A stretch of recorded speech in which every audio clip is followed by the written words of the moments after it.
दोस्तों बिहार में एनडीए में कुछ भी ठीक नहीं है, इसके अब तक सिर्फ कयास लग रहे थे। लेकिन अब सामने से खुद एनडीए से ही एक दल ने यह कह दिया है कि nothing is well in NDA. Upendra Kushwaha जो अपनी सीटों को लेकर नाराज हैं, उन्होंने साफ तौर पर अब यह कह दिया है कि एनडीए में कुछ भी ठीक नहीं है। पहले भाजपा के नेता उनको मनाने पहुंचे थे और अब वो दिल्ली पहुंचे अमित शाह से मिलने, लेकिन अमित शाह से मिलने से पहले ही उनको बीच रास्ते से लौटना पड़ गया है। क्यों लौटना पड़ गया है, ये सब जानेंगे। महिमा हमारे साथ है। महिमा, उपेंद्र कुशवाहा अमित शाह से मिलने पहुंचे और अब वो कह रहे हैं कि एनडीए में कुछ भी ठीक नहीं है। अगर सबसे पहले हम आपको उपेंद्र कुशवाहा के बयानों को गिना देते हैं। पटना एयरपोर्ट जब वो दिल्ली जाने के लिए निकले थे, उस वक्त उन्होंने क्या कहा, पहले वो सुन लीजिए। वो कहते हैं, मैं दिल्ली जा रहा हूं, एनडीए में जो फैसले लिए जा रहे हैं उन पर विचार विमर्श की जरूरत है। मैं उसी पर बातचीत करने दिल्ली जा रहा हूं। मुझे उम्मीद है कि सब ठीक हो जाएगा। सबसे पहले वो ये बात बोलते हैं कि मुझे उम्मीद है कि सब कुछ ठीक हो जाएगा, लेकिन बाद में जब वो दिल्ली एयरपोर्ट पहुंचते हैं, वहां पर जब पत्रकार उनको घेरते हैं, पूछते हैं कि भाई क्या चल रहा है, क्या नहीं चल रहा है, तब वो कहते हैं nothing is well in NDA. Delhi पहुंचकर वो ये बात कहते हैं कि एनडीए में सब कुछ ठीक नहीं है और इसीलिए मैं अमित शाह से मिलने के लिए जा रहा हूं। This time nothing is well in NDA. दरअसल नित्यानंद राय से सबसे पहले वो मिले थे और उन्हीं से मिलने के बाद वो दोनों साथ में ही अमित शाह के घर जा रहे थे, लेकिन बीच रास्ते से वहां से भी उन्हें लौटना पड़ जाता है। उनके पास सूचना पहुंचती है, जब वो रास्ते में ही होते हैं, अमित शाह के घर जा रहे होते, तब उनको सूचना मिलती है कि अमित शाह तो अपने घर पे हैं ही नहीं और जब आपको आना होगा तब हम आपको फोन करके बता देंगे। यानी कि उपेंद्र कुशवाहा को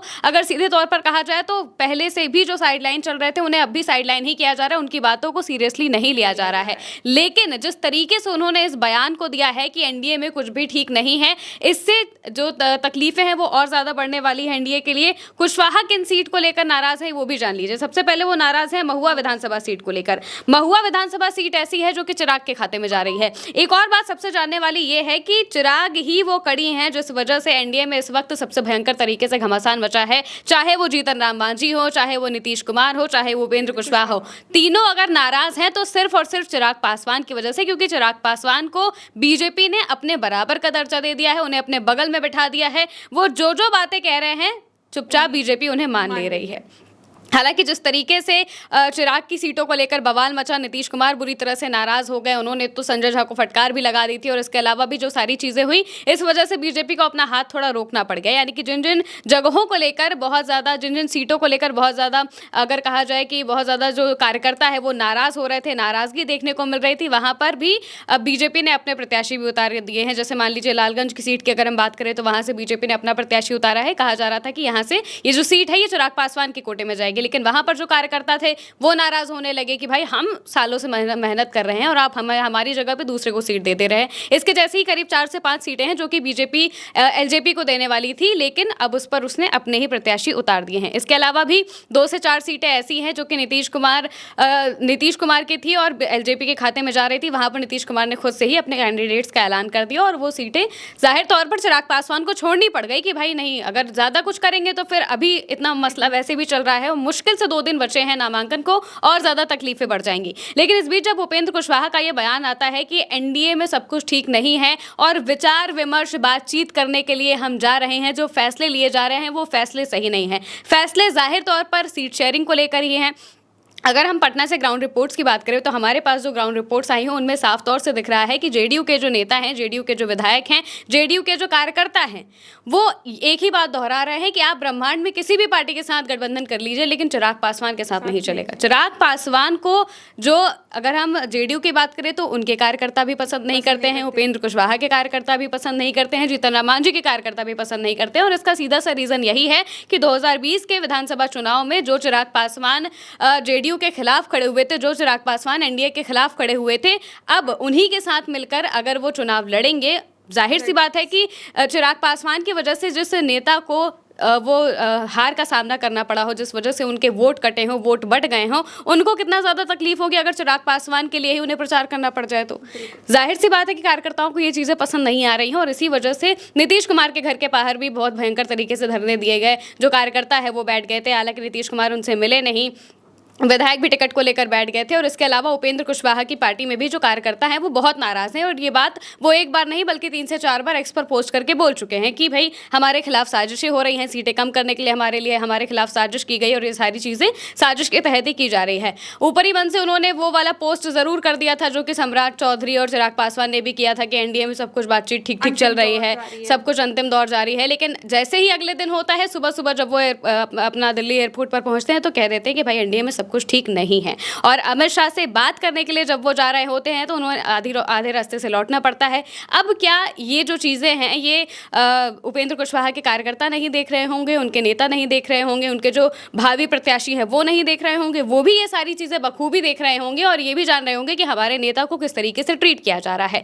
अगर ये चीज़ें देखी जाती हैं तो जाहिर सी बात है कि उस समाज पर बहुत बुरी तरह से असर पड़ता है।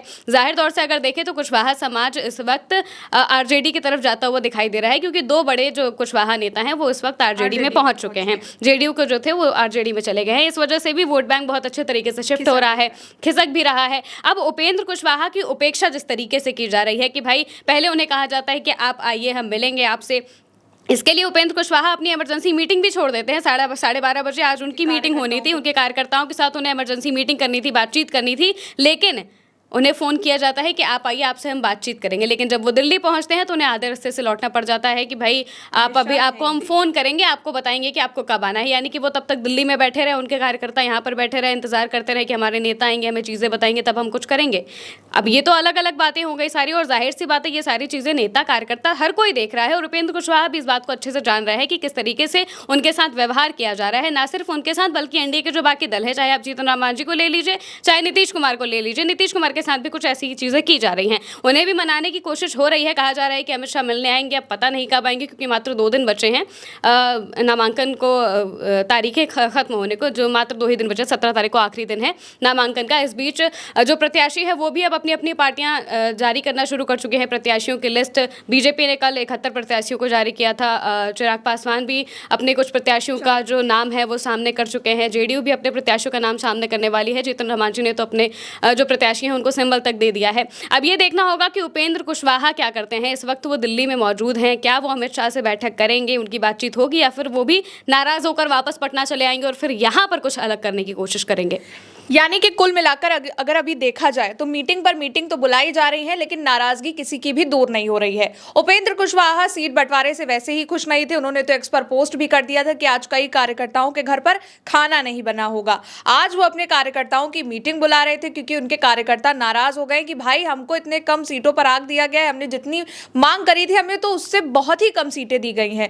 और फिर उसके बाद भाजपा के नेता उन्हें मनाने पहुंच गए। देर रात तक, देर सुबह तक मीटिंग चली। फिर बुलावा आया कि दिल्ली पहुंचना है। दिल्ली पहुंचे तो पता चला अब अमित शाह ने मीटिंग के लिए जब उन्हें बुलाया तो अब उन्हें वापस लौटना पड़ गया। बीच रास्ते ही जैसे ही हमने जाना कि अभी उनको फोन करके बताया जाएगा कि उन्हें आना है कि कब आना है।